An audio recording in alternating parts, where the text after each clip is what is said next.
જય શ્રી કૃષ્ણ મિત્રો, આજે હું તમારી સાથે ગુલાબ પાકની રેસીપી શેર કરીશ। તો આ માટે મેં અહીંયા 1 કપ જેટલી તાજા દેશી ગુલાબની પાંખડીઓ લીધી છે। હવે આપણે તેમાં 1 કપ જેટલું દૂધ નાખીશું તો સરસ મજાનો સ્વાદિષ્ટ ગુલાબ પાક બની અને તૈયાર થશે।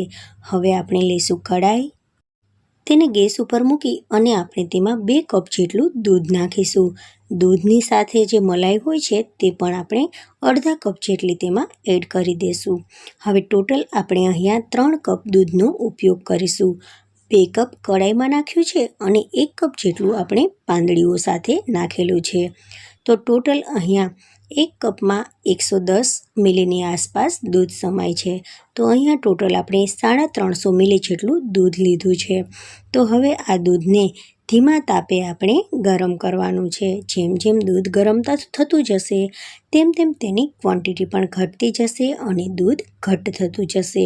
તો એકદમ સ્વાદિષ્ટ આપણો ગુલાબ પાક આ રીતે બની અને તૈયાર થશે।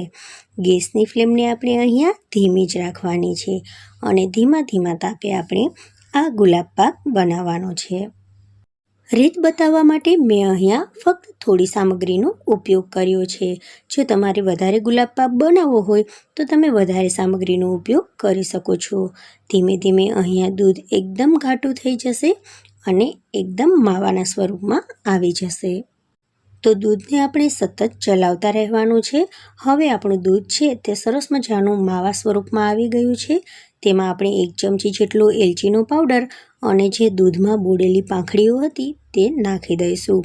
હવે ફરીથી આપણે આ દૂધને ચલાવવાનું છે અને ધીમો ગેસ જ રાખવાનો છે। તો આ રીતે ચલાવતા રહેવાથી દૂધ છે તેમાં સરસ મજાની ગુલાબની પાંખડીઓનો સ્વાદ આવી જશે, ગુલાબનો ટેસ્ટ આવી જશે અને આપણો પાક એકદમ સ્વાદિષ્ટ અને ગુલાબની સુગંધવાળો બનશે।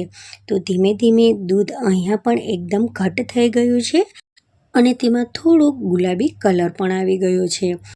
દૂધ ઘટ્ટ થઈ ગયા પછી આપણે તેમાં 1 કપ જેટલી ખાંડ નાખીશું। 1 કપમાં 100 ગ્રામ જેટલી ખાંડ સમાતી હોય છે।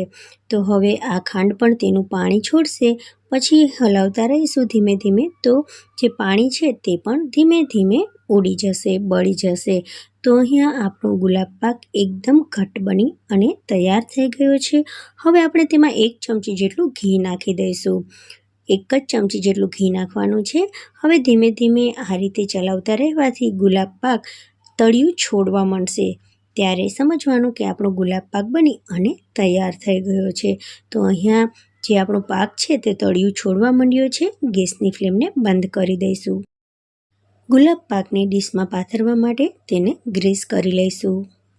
હવે બનેલા ગુલાબ પાકને આપણે ડીશમાં પાથરી દેવાનો છે। ગુલાબ પાક એકદમ ગરમ છે એ માટે આપણે એક વાટકાને ઘીથી ગ્રીસ કરી અને આ રીતે તેને પાથરી દઈશું। જો મિત્રો તમે ગુલાબ પાક બનાવો અને કંઈ પણ તેમાં તમને વાંધો આવતો હોય, બનાવવામાં કંઈ પણ તકલીફ પડતી હોય તો કોમેન્ટમાં મને જરૂરથી જણાવજો, જેથી તમારો ગુલાબ પાક છે તે સરસ મજાનો સુંદર સિદ્ધ થાય। તો અહીંયા મેં ચોરસ શેપ આપ્યો છે। તમારે જો આના પેંડા બનાવવા હોય તો પેંડા પણ બનાવી શકો છો।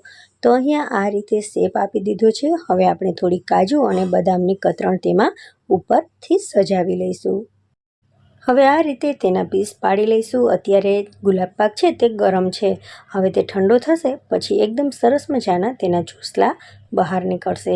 તો આ રીતે પહેલાં આપણે તેને કટ કરી લઈએ અને થોડીવાર માટે ઠંડો થવા રાખી દઈએ। તો અહીંયા સરસ મજાનો આપણો ગુલાબ પાક બની અને તૈયાર થઈ ગયો છે। મિત્રો, તમને જો મારી આ ગુલાબ પાકની રેસીપી ગમી હોય તો તમે મારા વિડીયોને તમારા ફેમિલી અને ફ્રેન્ડ્સમાં જરૂરથી શેર કરજો, મારી ચેનલને સબસ્ક્રાઈબ કરજો અને આ વિડીયો ગમે તો તમે તેને લાઈક કરજો। Thank you for watching. મળીએ નવી રેસીપી સાથે, ત્યાં સુધી બાય, ટેક કેર, જય હિન્દ।